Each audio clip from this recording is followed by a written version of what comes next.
নমস্কার বন্ধুরা, তোমরা সবাই কেমন আছো? আশা করি ভালো আছো। তো আজকে হচ্ছে হোলি, হ্যাপি হোলি। আর আমি এই যে আবির দিয়ে এখানে আলপনার মতো এঁকে নিচ্ছি, পারি না, তাও চেষ্টা করলাম। তো কেমন হয়েছে জানিও। আর এই দেখো তুলসী থানে পুজো হচ্ছে, ঘরে আমি পুজো করে নিলাম, ঠাকুরের পায়ে আবির দিলাম।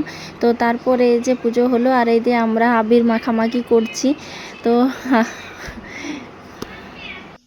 তো আবির মাখানো হয়ে গেল। আর এদিকে চলো ব্রেকফাস্টটা করে নিই। আর ব্রেকফাস্ট করে এবারে রান্নার রেসিপি তোমাদের সাথে শেয়ার করব। তো চলো কি কি হয় দেখো। আর এই যে এদিকে মাটন নিয়ে এসেছে, তো এটা ম্যারিনেট করে রেখে দিচ্ছি, ম্যারিনেট করে ওইদিকে রেখে দিয়েছি। তো তারপর এইদিকে আমি গরম তেলের সাথে পেঁয়াজ রসুন সব কিছু মশলাটা কষিয়ে নিলাম। মশলাটা কষানোর পর ম্যারিনেট করা মটনটা দিয়ে দিলাম, তারপর কষে নেড়ে ভালো করে সেদ্ধ করে নিলাম।